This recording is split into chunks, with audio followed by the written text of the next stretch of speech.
Assalamualaikum warahmatullahi wabarakatuh. Izin memperkenalkan diri, nama saya Revi Rivalia dari Program Studi Ekonomi Syariah Semester 2, Fakultas Agama Islam. Baik, di sini saya akan melakukan wawancara kepada salah satu tokoh dari organisasi Matlaul Anwar yang bernama Bapak Dr. Taryanto SEMM. Dan jabatan beliau di Universitas Matlaul Anwar ini sebagai Wakil Rektor 2.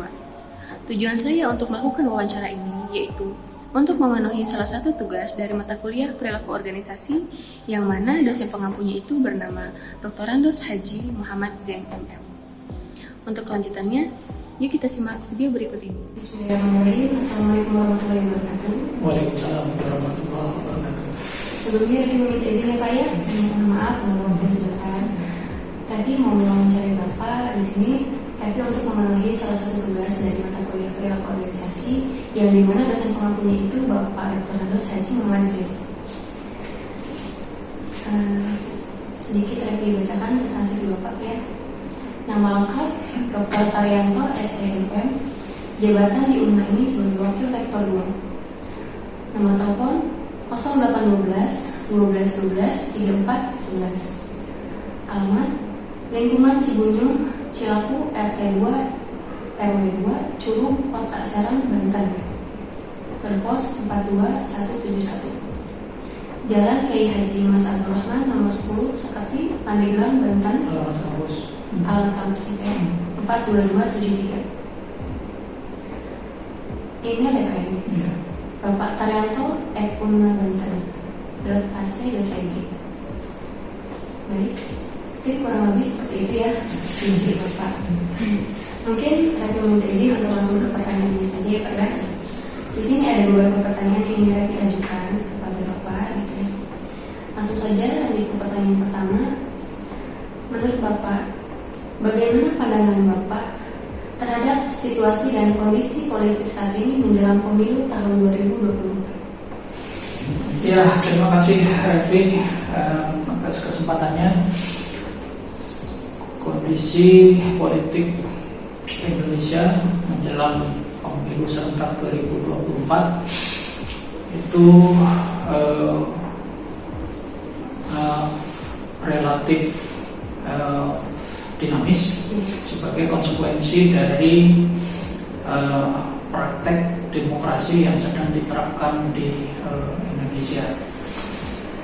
Sampai batas tertentu barangkali yang namanya friksi karena perbedaan pilihan itu sudah mulai nampak, dan itu merupakan hal yang lumrah. Sampai batas tertentu juga hal yang sehat, dan demokrasi ini sudah menjadi pilihan negara Indonesia sejak awal Indonesia merdeka. Akan tetapi sebetulnya praktek demokrasi yang sebenarnya itu baru berlangsung 25 tahun terakhir. Jadi sebelum 98 Indonesia memang menggunakan dasar negara Pancasila UUD 45, tapi praktek demokrasinya dua presiden pertama kedua itu belum benar-benar sejalan dengan filosofi demokrasi yang sebenarnya. Baik, terima kasih Pak ya. Lanjut ke pertanyaan yang kedua. Bagaimana peran dan keterlibatan Bapak di Matlaul Anwar dalam suasana politik saat ini?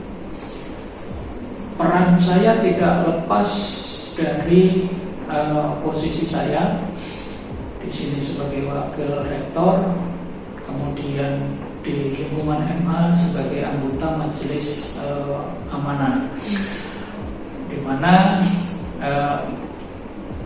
tentu saja di lingkungan kampus juga akan terimbas oleh suasana politik yang ada.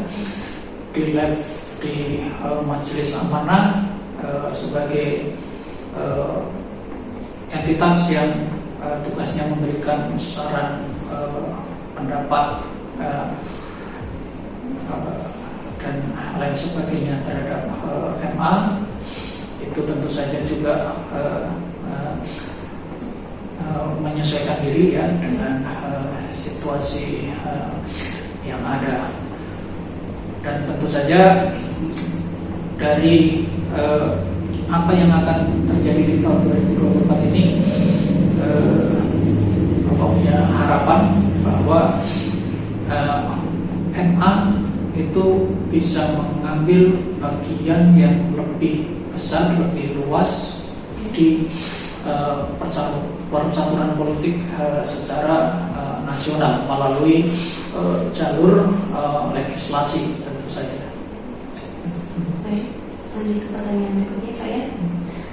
Bagaimana menurut Bapak, pandangan Bapak ya, bagaimana caranya agar mata uang ini dapat mewarnai dalam percaturan politik dan kepemimpinan saat ini? Ya, barangkali untuk meningkatkan peran MA dalam percaturan politik ya melalui jalur sosial.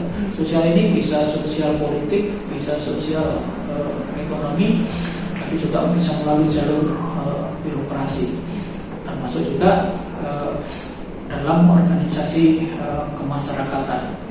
Di jalur politik itu tentu saja sebisa mungkin MA bisa menempatkan anggota legislatif di level daerah maupun pusat yang semakin banyak, karena bicara demokrasi itu memang bicara tentang jumlah. Jadi kalau jumlahnya banyak, maka perannya juga akan semakin besar. Di jalur birokrasi tentu saja kita harus mampu meningkatkan banyaknya birokrat yang ada di lembaga pemerintahan, dan selama ini sudah ada meskipun masih terbatas. Jadi kalau kita mau bandingkan dengan ormas yang lain, kita masih sangat terbatas, dan itu masih perlu peningkatan sedemikian rupa, termasuk melalui jalur sosial, kemasyarakatan maupun ekonomi. Semuanya masih memerlukan peningkatan agar supaya peran kita semakin bisa dirasakan, semakin bisa bermakna di tengah masyarakat. Lanjut ke pertanyaan berikutnya Pak ya. Bagaimana posisi Matawa Anwar dalam percaturan pergaulan nasional dibandingkan dengan beberapa ormas Islam lainnya seperti Muhammadiyah dan NU? Ya, kita harus akui bahwa kalau kita membandingkan dengan NU dan Muhammadiyah, tentu saja MA masih dalam posisi tertinggal, dan itu menjadi tanggung jawab kita semua ini sebagai warga Mataram tentu saja. Jadi berarti tugas beban kita sebagai warga Mataram itu masih sangat besar, sangat panjang. Lanjut ke pertanyaan berikutnya. Menurut Bapak, siapakah tokoh Matawa Anwar yang memiliki peran di tingkat nasional, dan dijelaskan secara rinci apakah peran tokoh tersebut? Ya, dulu MA punya Ratu Hamzah Perwira Negara yang memiliki jabatan cukup tinggi di tingkat nasional, baik mulai dari sebagai Menteri Agama, dan sebagai Menteri Agama cukup mewarnai keberadaannya di tingkat nasional, bahkan kemudian menjadi Menteri Koordinator juga demikian. Berikutnya ada tokoh politik legislatif namanya Pak Irsad Juwaidi, dan peran Pak Juwaidi itu adalah menjadikan MA itu ada di 24 provinsi. Tadinya hanya ada di Banten, Jawa Barat, dan Lampung. Tapi dengan peran Pak Irsad dibantu oleh Pak Alamsyah bisa menjadikan MA ini benar-benar menjadi organisasi nasional. Karena apa? Di tahun 80-an itu ada ketentuan bahwa bisa disebut sebagai organisasi nasional itu kalau punya kepengurusan lebih dari setengah provinsi yang ada di Indonesia. Maka dari situ menjadi tantangan dan berhasil diselesaikan dalam kepemimpinan Pak Irsad Juwaidi dalam 3 atau 4 periode kepemimpinan sebagai ketua umum BPM. Ya. Baik, terima kasih Pak. Lanjut ke pertanyaan berikutnya. Menurut Bapak, apa saja faktor-faktor yang menjadi penentu kemajuan organisasi di masa lalu ini? Ya, penentunya tentu saja adalah kekuatan leadership, kekuatan jaringan, dan tentu saja tingkat komitmen dari masing-masing anggota terhadap pemberdayaan masyarakat. Jadi ini tentu saja memerlukan orang-orang yang memiliki kemampuan yang sedemikian luas, sedemikian besar. Baik, lanjut ke pertanyaan yang terakhir ya Pak ya. Menurut Bapak, bagaimana gaya kepemimpinan seperti apa gitu ya yang tepat sehingga akan membuat Matra Anak ini menjadi organisasi yang maju pesat? Ya, ini kalau menyangkut gaya kepemimpinan itu sebetulnya ada dua